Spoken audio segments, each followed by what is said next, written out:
Welcome in, everyone.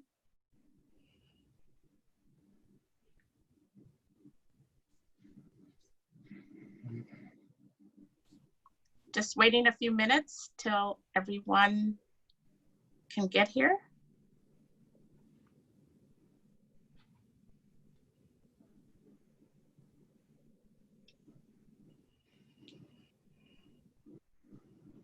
All right, I'm going to begin this session.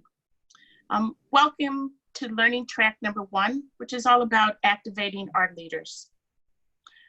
As we all know, leaders are essential to the work of diversity, equity, and inclusion.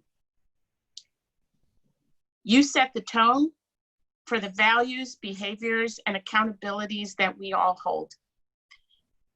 It is work you do for our talent and yourselves.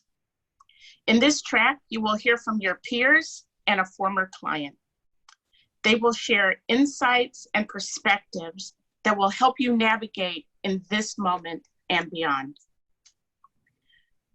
We will start this conversation with 4 leaders known for their actions and advocacy for diversity, equity, and inclusion within and outside of our company. This conversation will be led by a key Spicer, Chief Strategy Officer, Leo Burnett. Aki, welcome, and over to you. Yes, thank you so much, Renetta. So in recent weeks, I've observed a very heightened sense of fear. I see so many smart, strategic, creative people, captains of industry, bold doers, are suddenly humbled, maybe even frozen to inaction. And I'm worried a bit that industry leaders may be too concerned right now with not making the misstep rather than taking the bold steps that we need from leaders right now. And the prevailing question of the day seems to be from a wide range of leaders, both on the agency side and the client side, is what do I do now? So I think from this panel, we're hoping to offer some guidance on what can we all do now as leaders. We've got 3 leaders here from our agencies who will share their own experiences and the diversity and inclusion and equality effort. And so do we want to do a quick round of just fast introductions? Alexandra, Solange, and Andrew? Sure, I'm Alex von Plato, and I lead the Publicis Health group in the US, and very proud and honored to be here with this great company. Hi, everybody. I'm Solange, Claudio, and I'm President Chief Client Officer for Moxie and MRY, 2 brands underneath the Publicis Media and Zenith umbrella, and I am very happy to be part of this conversation.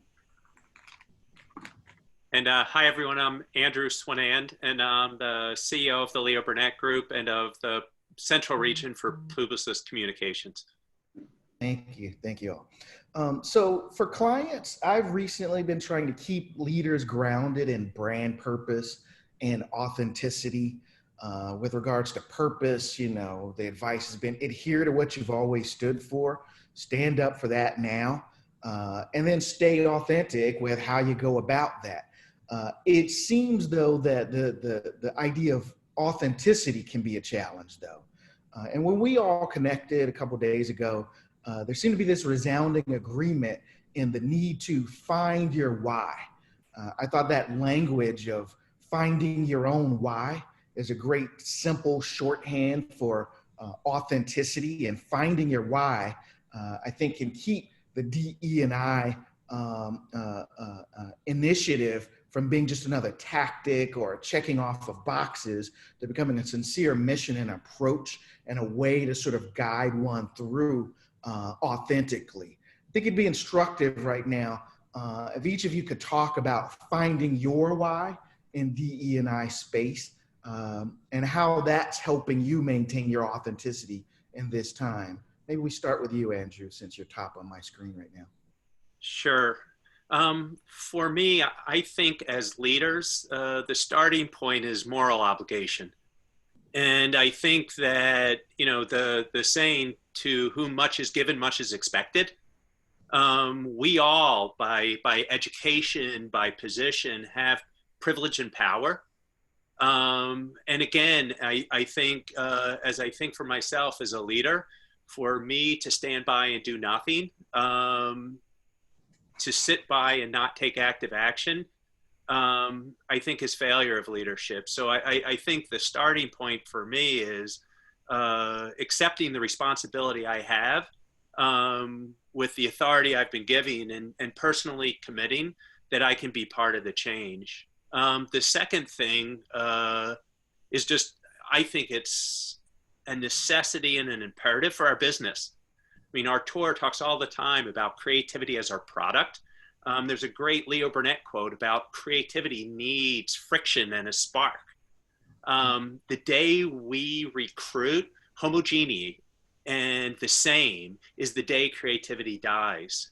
And I mean, you look at the population of the US, it's you know, 45% white. White is not going to be the majority. If we don't have equal diverse representation to spark creativity, to basically drive ideas and speak to our consumers, we will fail. Full stop. So between moral obligation and business obligation, I think we all need to fully commit to solving this, and now. Solange? I couldn't agree more with what Andrew just said. And I think when we look at the fundamental reason for why we exist in our industry, the purpose of an agency is to help our clients connect with people. If we don't reflect the people in the community that we're trying to connect with, it puts us in an impossible mission to actually achieve our primary goal. So when we look at the dynamics of that and how America is starting to become majority minority, we have a shift that we really are behind on. And to me, that is a critical action that we have to take, because it actually enables our agencies and our business to succeed in a positive way. I do also have to share here that this is actually personal for me. I am Latina. I do identify as a feminist. And honestly, I've spent several decades now trying to create a space for myself in this industry. I love what I do. I don't want to leave it, but I want to make it better. And I want to make it better for myself, for my Black colleagues, and for all people to be part of this conversation and to be part of our work, because we're leaving a lot of talent at the table right now by not enabling all of our people equally. Alexandra? You know, we talk a lot about bring your whole self to work, and the nature of work and the word company. I always think about a company is the company that you keep. It's the company that you're in, and you can create that company, and you can make sure that, you know, you're surrounding yourself and others with the kind of stimulation and imagination that diversity and inclusion brings. So this idea of building a culture that has at the heart of it this notion that a company isn't about business, it's about people, and it's about the company that we're all in together. And, you know, I also have, in a lot of my career, felt intimidated and felt excluded in certain ways. And I know that all this formality in business can be very exclusionary. It can keep people out. And so my why is really about breaking down some of that formality to give people the opportunity to bring more of who they are into the business, because we spend so much time in the business.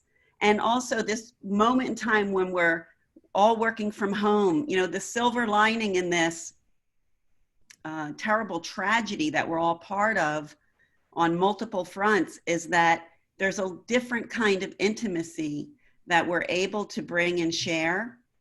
And we see into people's lives differently, sometimes by accident. But I think, you know, breaking down the boundaries of what's formal, what's acceptable and what's not acceptable, to give people license to bring their whole selves and to think about, you know, the company you want to be in every day, because that's where you spend your time. Mm-hmm. That's good.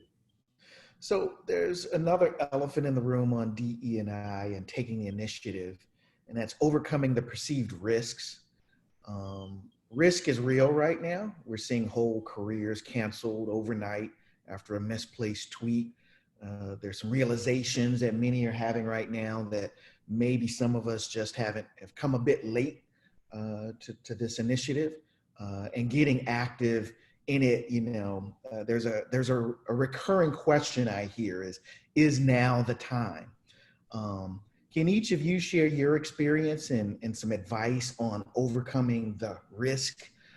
Solange, maybe you start here.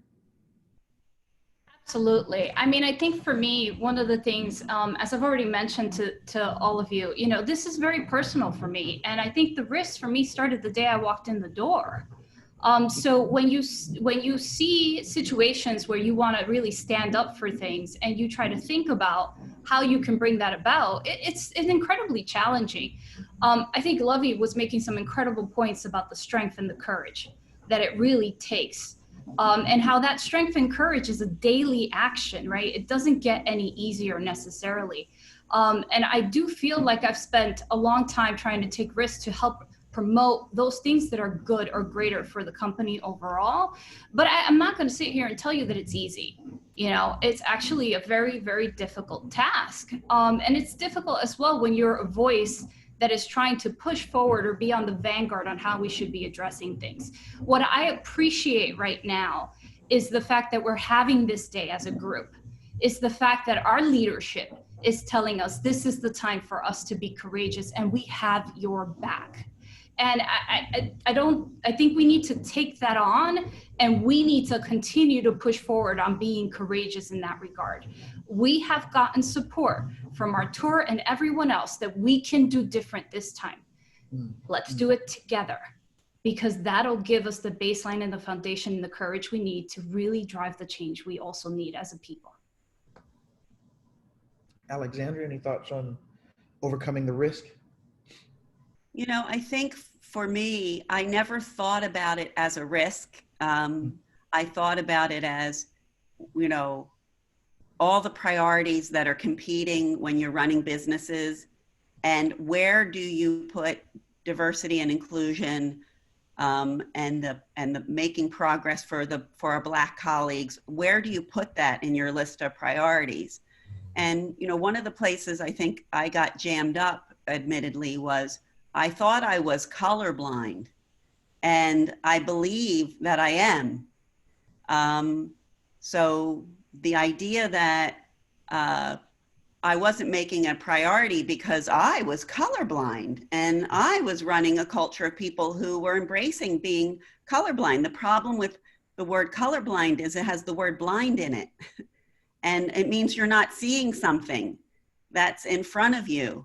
So taking the risk to do the work to see the things that you're actually celebrating your blindness about. It's this total irony of that.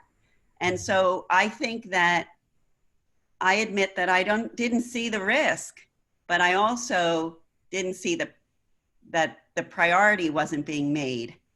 And that to me was, the big part of how I was avoiding the risk.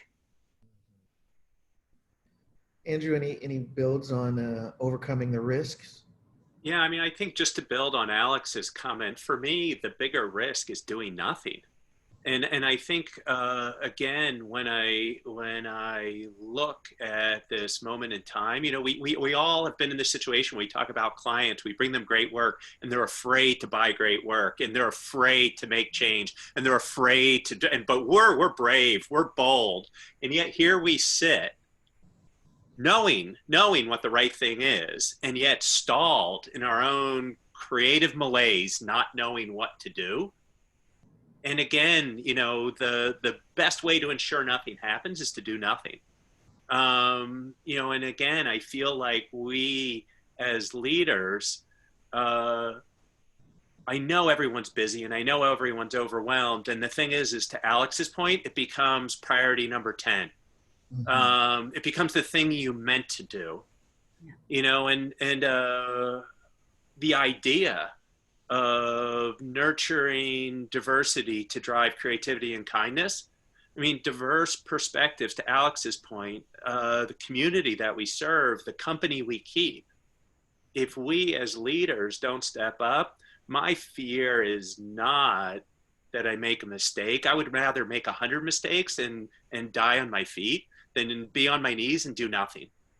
And again, this is a moment, I think, for all of us as leaders to try. And again, you know, try and fail is better than not trying at all. Mm-hmm. You know, my fear is that this is not my job. This is, you know, this is our tour's job. It's a leadership issue, as opposed to what can I do as a director, or as a manager, to make the world and Publicis better today. That's my biggest fear. Yeah. Coincidentally, I just shared with my strategy teams the latest Edelman Trust Barometer, and there's lots of latest data right now on, essentially most of it adds up to now's the time and to not act or take a stand in this space actually is riskier than taking the stand. And now more than ever, audiences, general population, and certainly when you slice it up, you know, minds are open and embracing. So this is the time with regards to risk. So a third topic I want to touch on, particularly with this regards to leaders and, you know, wanting to know what to do. Key? I just had another thought. And I know we were, Alex, we were having a pre-conversation. Alex, we were talking about risk and the risk of hiring, the risk of the wrong hire. Yeah. And I remember this conversation, and I don't want to leave. And Alex, I mean, maybe if you could come back, you articulated it so well when we were prepping for this. But, you know, the idea of people being in a fear of making the wrong decision in a hire, of you know, maybe you could just speak to that more, Alex. I didn't want to lose the thought because it was so powerful. Well, really, it was something, you know, you and Solange both, and Aki, we all were talking about, was this idea of familiarity. You know, the problem with having a white majority culture in companies is that what feels safe and is expeditious. You know, so you have so much tension about making the right decision, and you have to do it quickly. So you go to where your comfort zone is, and you go to where you have familiarity.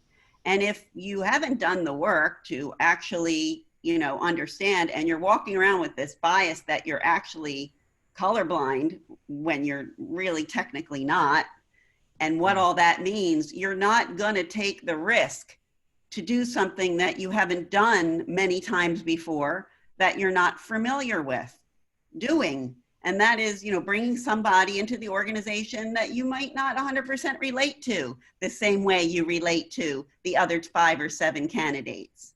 And so that is a very tricky, you know, Rubik's Cube, because you're trying to get all these dots to connect, and you can't get the thing to connect that you're not familiar with, and you have to make a call, so you make a call. And I bet you, and we all, you know, had this conversation a few days ago, that when you're under that kind of pressure, safety. And you know, Rashad Tabakawala said this to a bunch of leaders a few weeks ago regarding saving the soul of business in his book, plug there, is this idea when people are under pressure, safety. Mm-hmm. And I think we have a moment where we're under pressure, and the answer is take more risks. Mm-hmm. Yeah. So, oh, go ahead, Solange. I just wanted to, I know that there's a lot of questions, and going back and forth on a couple of different things, and I'm trying to co-read at the same time that we're talking, so that's always fun. But I think when we talk about risk and courage, I think part of what today is for us to really bring forth the bold actions that we need to take as a company that in the past we may not have been willing to talk to. So far, what we're doing now as a company is that we're figuring out how to be transparent about data. That's already been said. Okay. Mm-hmm. The other things we need to do, we need to be very specific about the actions and the accountability of our leadership and how we're going to really measure those things in a different way, right? Additionally, we need to talk about how we as leaders are going to step in and continue to really not just participate, but champion initiatives specifically related to our Black employees and people of color, right? The key here is the action that we are going to take differently for things that in the past may have felt risky to say out loud, okay? That's what we really, really want to encourage people to understand, right?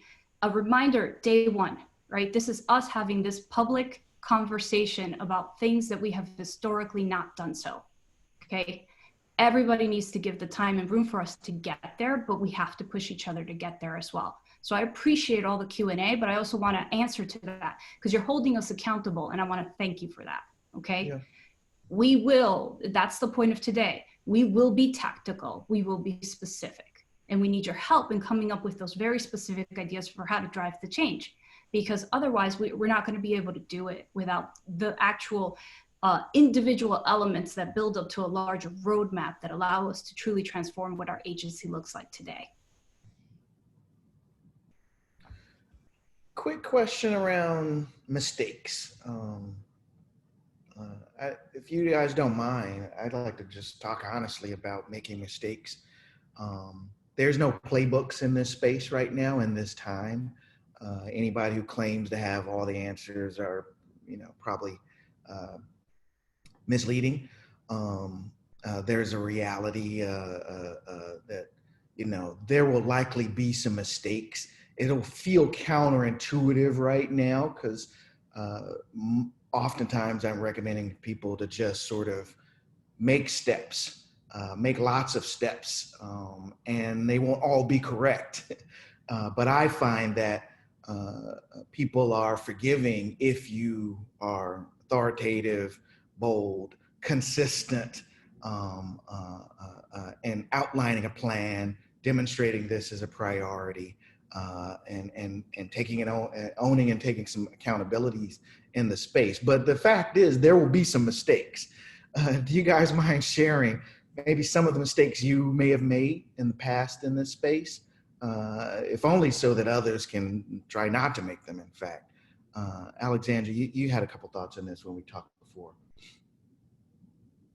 I think a mistake is, again, assuming that you understand something that you don't really fully understand and not doing the work to understand it. You think about all the different things we have to develop insight around for our work, and, understanding the obstacles, the issues, the insecurities that a Black colleague might have in the business that would prevent them from, taking a risk or asking a question or leaning in, not digging deeper around that, not trying to, hard enough. I don't think I worked hard enough to really not just identify people, but identify with them.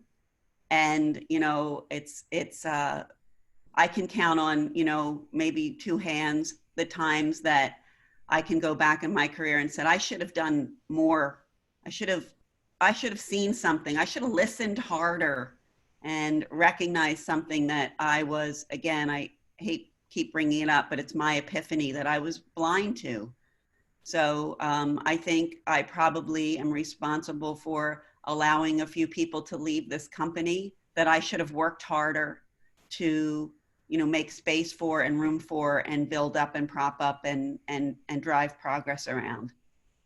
And I really, I'm taking to heart, those particular instances where that happened on my watch. And I'm really working hard to understand why that was, and that I have to actually do a lot more than I'm historically, have done or even have been used to doing.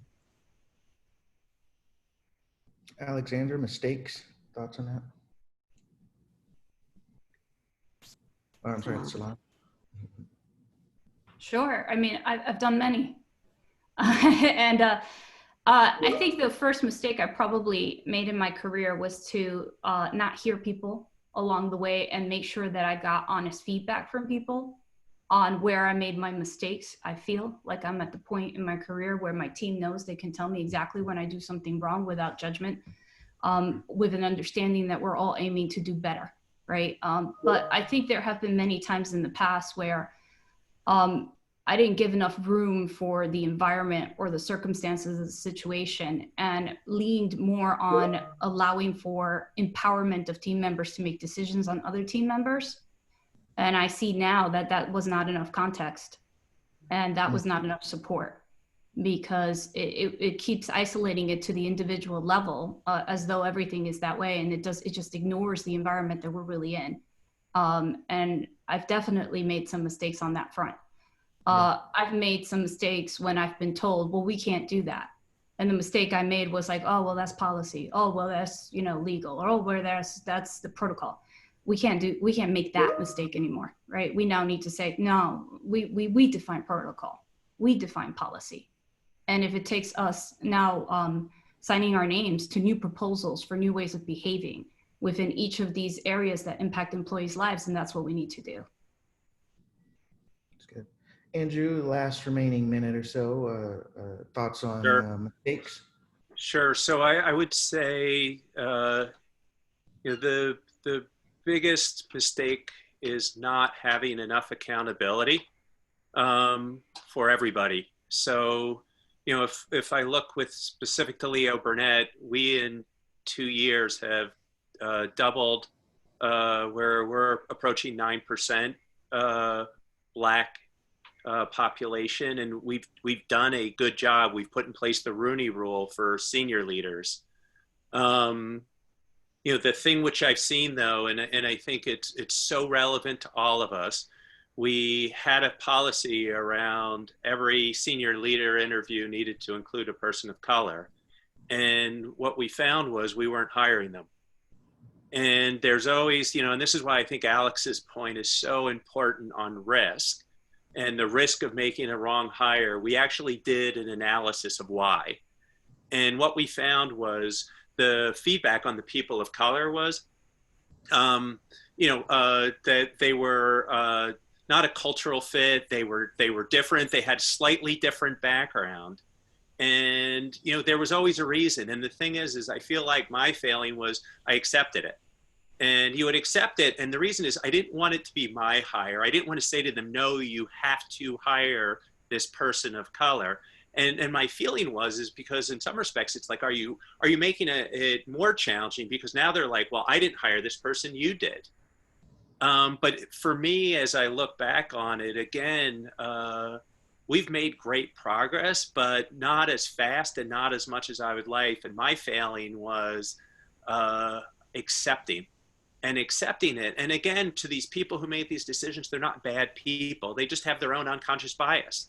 They say, you know what, this person isn't like me. They're different than me. And again, I'm looking for cultural fit, right? It's like one of the things. So who fits with me culturally is people like me. They're not bad people. They just couldn't see it. And again, we had the goals, we had the Rooney Rule, we had all of these things in place. We did the exit interviews. We were doing all the things and putting the process in place, but the outcome wasn't there. And what I learned was we as leaders need to approach this from a point of opt out, not opt in. How do I hire the person of color and make it work? How do I actually set them up for success because it's a mandate and a priority, as opposed to, you know what, I've considered a person of color, so I've done my job.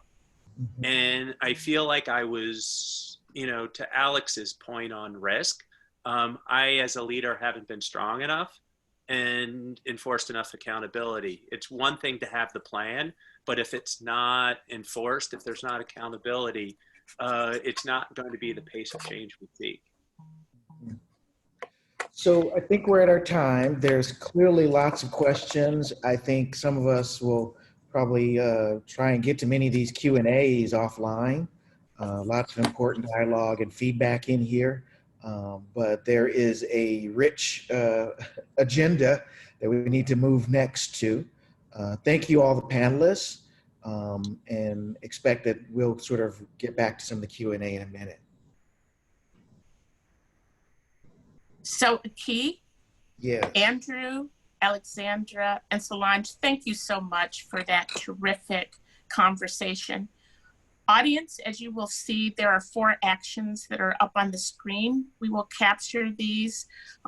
You can probably read them faster than I can speak them. We will make them available in Marcel. But now I would like to move on to our next speaker. Our clients and brands are also intimately and urgently involved in the diversity, equity, and inclusion conversation for their consumers and their own talent. Sean Ruggless, president of the Catalyst Group and a former P&G client, will share his insights and perspectives on what is essential for connecting brands to their consumers. Sean, welcome, and over to you.